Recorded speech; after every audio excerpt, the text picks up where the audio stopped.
My name is Evelyn Parker. I'm 31 years old. And for a long time, I believed I was in a solid, grown up relationship, the kind people stop questioning once enough years stack up. I'd been with Marcus for 4 years. We'd moved in together 2 years ago, into a clean, modern apartment downtown. Not flashy, not cramped, just comfortable. The kind of place that felt like a shared future rather than a temporary stop. We split the rent evenly, shared groceries, shared weekends, shared plans that didn't need to be written down because they felt inevitable.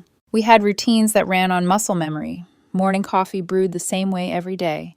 Evenings on the couch, one of us scrolling while the other half listened to a show neither of us actually cared about. Inside jokes that only made sense to us. Quiet understandings that came from time, not effort. Marcus worked in marketing. Social by nature. Charismatic without trying. He had a wide circle of friends, college friends, work friends, people he'd met once and somehow kept in rotation. I respected that. I never wanted to be the girlfriend who needed to monitor her partner's social life. I believed adults deserve space. That's why, when he started going out more, I didn't panic. At first, it was once a week, then twice. Just catching up with friends, he'd say, grabbing his jacket around 9 or 10 at night. I won't be out late. Sometimes he was. Sometimes he wasn't. But over the next 3 months, the pattern changed. Once a week turned into 3. 3 turned into 4. He'd leave late and come back between 2 and 4 in the morning, sometimes later. I'd wake when I heard the door open. The careful way he'd take off his shoes in the hallway. The pause, like he was listening to see if I was asleep. The bathroom light clicking on, the shower running immediately. The smell would drift into the bedroom. Alcohol, cigarette smoke. Marcus didn't smoke. When I asked how his night was, he'd shrug. It was fun. Just hung out. You know how it is. I did know how it was, and that's what scared me. About 6 weeks in, I finally said something. It was a Sunday morning. We were sitting at the kitchen table, sunlight cutting across the countertop. Marcus looked exhausted. Dark circles under his eyes. That brittle edge people get when they're running on fumes. Hey, I said carefully. Are you okay? He looked up from his coffee. Yeah, why? You've just been going out a lot, really late. I just want to make sure everything's all right. Something flickered across his face. Annoyance, guilt, maybe both. I'm fine, he said. Just enjoying time with my friends. Is that a problem? No, I said quickly. I'm just noticing you're coming home at 4 in the morning on weekdays. He put his mug down harder than necessary. Coffee sloshed onto the table. Are you interrogating me right now? I'm not interrogating you, I said. I'm asking. It sounds like interrogating. I'm concerned, I said. You're exhausted. You won't really tell me what you're doing. I'm hanging out with friends, he snapped. Do I need to give you an itinerary every time I leave? Of course not, I said. But we live together. I think it's reasonable to have some idea of what's going on in each other's lives. He stood up abruptly. You're being controlling. The word landed like a slap. Controlling, I repeated, because I asked where you are until 4 in the morning? Yes, he said. I'm an adult. I don't need to report my whereabouts to you. I sat there stunned.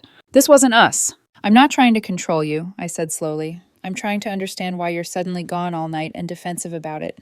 I'm defensive because you're attacking me. I'm asking questions. It feels like attacking. We stared at each other in silence. Then Marcus sighed, ran a hand through his hair. Look, I'm sorry. Work's been stressful. Going out helps me decompress. I need that right now. I wanted to believe him. So, he added softly, can you just trust me? I nodded. I'm sorry for pushing. He smiled, kissed the top of my head. Thank you, he said. Everything's fine. But it wasn't. And deep down, I think I already knew that. If I'm honest, the most unsettling part wasn't that Marcus kept going out. It was how quickly he changed once he came back. He stopped lingering in the doorway to tell me some half-funny story about a friend. He stopped crawling into bed with warmth in his voice. He stopped being reachable. Now it was always the same routine. He'd slip inside like a thief, shoes off in the hallway, phone in his hand, straight to the bathroom, shower. Then he'd slide under the covers and face the other direction, like sleep was something he could use as a wall. And his phone became a second skin. It used to sit on his kitchen counter while he cooked. Used to get left on the couch when he went to grab water. I never looked through it. Not because I was noble, but because trust had made it unnecessary. Now it never left his pocket. If it buzzed, his eyes would flick down instantly. If I walked into a room while he was texting, he'd angle the screen away from me. If I asked who he was talking to, he'd answer too fast. Work. Group chat. Just a friend. It wasn't one big lie. It was 1,000 little ones. And somehow that felt worse, like he was practicing being a stranger inside our home. For a while, I did what I always did when something hurt and I couldn't prove it. I minimized it. Maybe he really was stressed. Maybe he really was decompressing. Maybe I was being paranoid. But paranoia doesn't come from nowhere. It comes from patterns you can't unsee. Then came the Thursday night. He was already dressed when I got home from work. Shirt buttoned, cologne on, energy restless. He kissed my cheek, grabbed his keys. "Meeting some people at a bar downtown," he said casually. "What bar?" He didn't miss a beat. "Just a place near work. Don't wait up." And then he was gone. I tried to do normal things. I reheated leftovers, half-watched a show, folded laundry that didn't need folding, anything to keep my hands busy so my brain wouldn't spiral.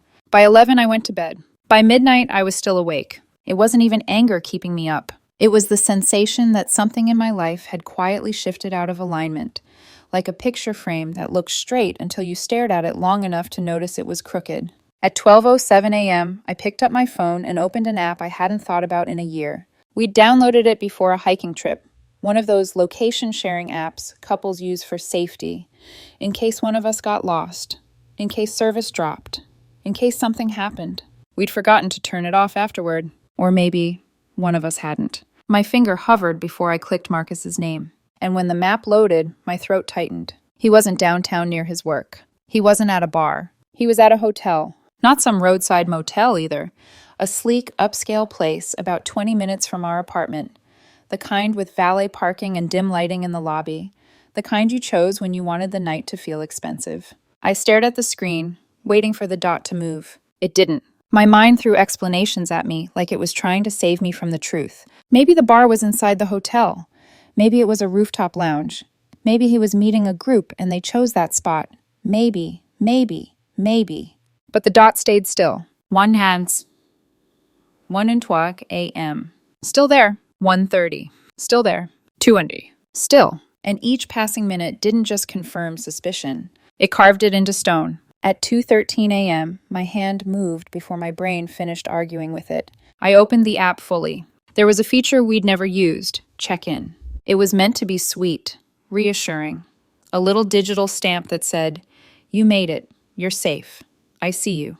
If you had someone's location data, you could check them in too. I'd never done it. Not once. But that night, I did. I checked Marcus in at that hotel. The app sent a notification to his phone, time-stamped in bright, undeniable digits. 2:13 a.m. Checked in. Then I turned my phone off. I didn't text him. I didn't call. I didn't scream into the pillow. I just lay there in the dark, staring at the ceiling like I was watching the last seconds of my old life tick away. And eventually, I slept. Not peacefully, but the kind of sleep your body forces on you when it knows you'll need strength in the morning. When I woke up, it was quiet. Too quiet. Marcus wasn't home. I didn't check the app again. I didn't need to. I got out of bed, made coffee, moved through my morning like an actress in a scene I hadn't rehearsed. 7:45 a.m. 8:10. Still nothing. At 8:30 a.m., I heard the key in the door. Marcus stepped inside like someone who'd been through a storm. Same clothes from last night. Hair messy, face pale, a smear of something, makeup, near the collar of his shirt that wasn't mine. He stopped when he saw me in the kitchen. I watched him freeze, like his body had forgotten how to play the role of boyfriend in our home. "Morning," I said, taking a slow sip of coffee. He didn't answer. His bag, hung off one shoulder. His phone was clutched in his hand like a weapon or a shield. His eyes dropped to the screen. He hadn't unlocked it yet, but the notification would still be there on the lock screen, bright enough to ruin him before he even had a chance to lie. I saw the color drain from his face. His hand started shaking. Just slightly at first, like a tremor. Then worse, like his body was trying to reject reality. "Something wrong?" I asked, calm as glass. Marcus looked up at me, eyes wide and wet with panic. "How did you—" he started. Then he held up the phone, thumb hovering, as if unlocking it would detonate something. "How did you check me in?" he whispered. I set my mug down gently. "The app," I said. "The location-sharing one. Remember? From our hiking trip." His mouth opened, closed, opened again. "You've been tracking me?" "The app's been on this whole time," I said evenly. "For both of us. You could have checked mine whenever you wanted." Marcus swallowed hard. "Why did you do that?" he asked. I tilted my head, letting the silence stretch just long enough to sharpen the question. "Why were you at a hotel until 2 in the morning?" His eyes flicked away, back, away again. I was at the bar, he said too quickly. Okay, I said, the rooftop bar? Yes. Which bar? He blinked. What? What's the name of it? I asked. The rooftop bar at that hotel. He stared at me, and in that pause, too long, too empty, I felt the last thread of trust snap. I don't remember, he said. I let out a quiet breath, almost a laugh, but there was nothing funny in it. You were there for hours, I said, and you don't remember the name of the bar. Marcus's jaw clenched. I'd been drinking. I nodded slowly like I was absorbing information instead of grief. So you were at a hotel bar until 2:13 a.m., I said, but you can't name it. You didn't come home, and you look like you haven't slept. His eyes narrowed. Are you calling me a liar? I'm asking you to explain why you were at a hotel all night. I told you, he snapped. I was at the bar. Who were you with? My friends. Which friends? He shifted his weight, eyes darting. You don't know them. I know all your friends. These are new friends from work. I nodded again. Names. His face tightened, like he was about to explode. This is ridiculous. Names, I repeated, my voice still controlled, but harder now. Because something isn't adding up. Marcus's eyes glistened, and then he started to cry, but not the soft, sad kind of crying. The cornered kind. The crying of someone whose story is collapsing faster than they can rebuild it. You're being horrible, he said, voice shaking. I stared at him, and for a moment, the calm inside me turned ice cold. Am I? I asked quietly. Because from where I'm standing, I'm being unusually calm, considering my boyfriend came home at 8:30 in the morning from a hotel. Marcus wiped his face with the back of his hand, smearing the exhaustion deeper into his expression. I can't do this right now, he said. I need to shower. He tried to move past me toward the bathroom like water could wash away the truth. I didn't stop him. I just watched him go, because I realized something in that moment. The shower wasn't for him. It was for the version of Marcus who still thought he could come home and reset the story. And I already knew, without a single confession yet, that the story was over. I stayed in the kitchen while the shower ran. At first, the sound was steady, water hitting tile, predictable, almost soothing. Then it shifted, louder, hotter, like Marcus was trying to drown something out. Guilt, maybe, or panic. I didn't pace. I didn't cry. I didn't rehearse speeches in my head. That surprised me. I felt detached. Like whatever had been holding me together emotionally had quietly let go, leaving behind a strange, hollow clarity. When the water finally shut off, the apartment felt too small, too intimate for what was about to happen. Marcus came out wrapped in a towel, hair dripping, face scrubbed red. He looked more composed, like he'd had time to rearrange his lies. Can we talk? He asked quietly. That's what I've been trying to do, I said. He sat on the couch, the same spot where we'd had movie nights, lazy Sundays, conversations about the future. I stayed in the kitchen, leaning against the counter. The distance felt necessary. I haven't been completely honest with you, Marcus said. I didn't respond. I mean, I know you figured that out already, he added quickly. No kidding, I said flatly. He swallowed. But it's not what you think. I let out a slow breath. What do I think, Marcus? He hesitated. That I'm cheating on you. The word hung between us. Clean, sharp, unavoidable. Are you? I asked. Silence. It wasn't dramatic. He didn't look away in shame. He didn't rush to deny it. He just paused. And in that pause, something inside me went completely still. I've been seeing someone, he said finally. But it's not serious. I nodded once. Of course it's not. It just happened, he rushed on. I didn't plan for it. I wasn't looking for it. I laughed then, quiet, involuntary. It just happened, I repeated. You just accidentally ended up at a hotel with someone at 2 a.m, repeatedly, for months. It's not like that, he said. Then what is it like? He ran a hand through his damp hair. I don't know, he admitted. I was feeling restless. Things between us started feeling stale. There it was. The word people use when they don't want to say, I got bored of being accountable. And then I met her at a work event, he continued. We talked. We connected. Stop, I said calmly. He froze. I don't need to hear about your connection, I said. I don't need the meet cute. I don't need the justification. He looked wounded, like I'd taken something away from him. I didn't mean for it to go this far, he whispered. But it did, I said. And you let it, over and over again, while living with me, while sleeping next to me. Marcus's eyes filled again. I never wanted to hurt you. But you did, I said, consistently. I'm confused, he said weakly. I don't know what I want anymore. The calm inside me sharpened. You're confused about whether you want to be in this relationship, I said. He nodded. I think I just need time. Time, I echoed. To keep seeing her? I don't know. I stared at him then, really looked at him. This man I'd shared a life with, this person I thought I knew. And I realized something terrifying and freeing at the same time. I didn't recognize him. Either he had changed, or I'd been ignoring who he already was. Either way, it didn't matter. Here's what's going to happen, I said, my voice steady. Marcus looked up. You're going to pack a bag and leave. His eyes widened. Evelyn! Not permanently, I said, but for now, because I can't look at you, and I need space to decide what I want. Where am I supposed to go? I shrugged. Your parents, a friend, maybe the hotel you like so much. That's not fair. Neither is cheating on your girlfriend for months and calling her controlling for noticing, I replied.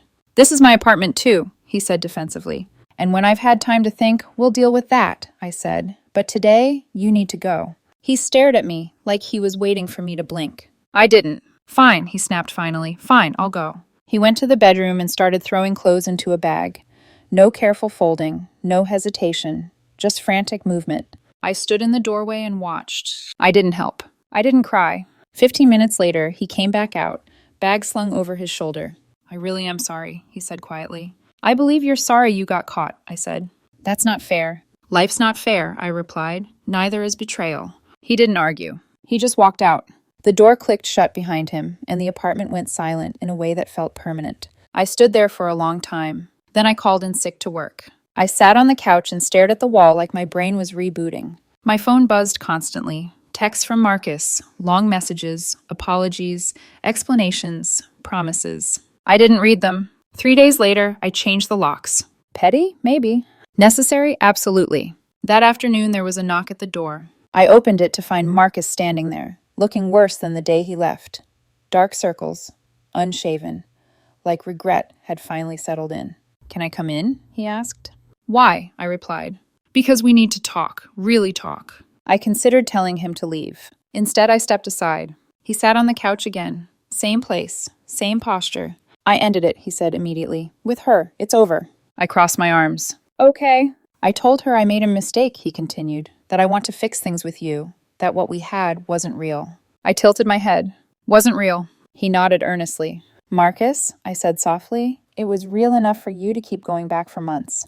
I know, he whispered, but I want to work on us. Why? I asked. He blinked. What do you mean, why? 3 days ago, you were confused, I said. Now you're certain. What changed? He hesitated. I realized what I was about to lose. I smiled faintly. You realized you were about to lose the apartment, the stability, the woman who trusted you. That's not true. Isn't it? I asked. Because if I hadn't checked you in at that hotel, you'd still be lying to me. He had no answer. I've been thinking a lot, I said. And I realized something too. He leaned forward, hopeful. I deserve better than this. His face crumpled. I deserve someone who doesn't need to hit rock bottom to choose me, I continued. Someone who doesn't cheat and then ask for patience. Please, he whispered. You did this, I said gently. Not me. He broke down then, crying, begging, promising therapy, counseling, anything. I waited until he ran out of words. Then I stood up. I'm done. He stared at me like I'd pronounced a sentence. So that's it? It's been it, I said. You just didn't know yet. I walked to the door and opened it. Please leave. He did. And that was the moment I knew. I wasn't heartless. I was finished. After Marcus left that second time, the apartment felt different. Not emptier. Clearer. Like a room after a storm when the air finally settles and you realize how heavy it had been before. The next few weeks weren't dramatic. There were no screaming phone calls or surprise confrontations, just logistics, the unglamorous aftermath no one warns you about when they talk about breakups. We broke the lease, split furniture, argued politely over things that suddenly felt meaningless. Who kept the couch? Who took the blender? Who owed what? Marcus tried, more than once, to turn those conversations into something else. I've been thinking a lot, he'd say. I know I messed up. I'm really working on myself. I shut it down every time. Not angrily, just firmly. I'm not interested in revisiting this, I'd say. Please stick to logistics. That boundary felt powerful in a way I hadn't expected. My friends rallied around me in quiet, steady ways. They showed up with takeout, texted me memes when they didn't know what else to say, let me talk, and sometimes let me sit in silence. One night, after a few glasses of wine, one of them admitted something. We never really liked Marcus, she said carefully. He always treated you like an accessory. I laughed, but it stung. I wish you'd said something earlier. We didn't want to interfere, she said. You seemed happy. I had been, or at least I'd convinced myself I was. A month later, I found out the rest of the story. Marcus hadn't just been seeing someone. She was his boss. Married, 3 kids, a walking cliche. He'd told her he was single, that he lived alone, that he was available. When he ended it, when he told her he was actually in a relationship and his girlfriend had found out, she'd been furious, felt deceived. The irony would have been funny if it hadn't been so exhausting. Word got around. Small industry. People talk.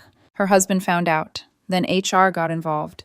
Rumors spread fast and stuck hard. Last I heard, Marcus left that job to pursue other opportunities. Translation, no one wanted him. As for me, I moved into a smaller apartment, one I could afford on my own without compromise. It wasn't glamorous, but it was mine. I started therapy, not because I was shattered, but because I wanted answers. Why had I ignored so many red flags? Why had I been so quick to doubt myself? Why had I prioritized keeping the peace over protecting my own boundaries? Turns out I had a habit of putting other people's comfort ahead of my own well-being. I'm working on that. Marcus reached out a few times over the next several months. A text on my birthday. A long email on what would have been our 5-year anniversary. Same themes every time. Regret, confusion, hope for forgiveness. I never responded. There was nothing left to explain. The moment that stayed with me the most wasn't the confession, or the arguments, or even the breakup. It was 2:13 a.m., that single check-in, the action that unraveled everything. Sometimes I wonder, if I hadn't opened that app, if I hadn't checked him in, how long would it have gone on? Weeks, months, years? Would I still be there, trusting someone who didn't deserve it, building a future on a lie? That thought unsettled me more than the betrayal itself. People ask me sometimes if I regret how I handled it, if I should have tried harder, gone to counseling, given him another chance. The answer is always the same. No, Marcus didn't need a second chance. He'd had hundreds. Every single day he chose to lie instead of be honest, to sneak instead of speak, to protect his excitement instead of our relationship. Choices have consequences. His consequence was losing someone who loved him deeply and trusted him fully. Mine was learning that I'm stronger than I thought, and that walking away isn't failure when staying means betraying yourself. The last time I saw Marcus was about 8 months later. I was at a coffee shop with friends when he walked in with a woman I didn't recognize. He saw me, froze for half a second, then looked away. They sat on the other side of the cafe. I watched him lean in, laugh, play the part he'd perfected. He looked older, harder, like life had finally caught up. I finished my coffee, stood up, and left without looking back. Some endings don't need closure. They need distance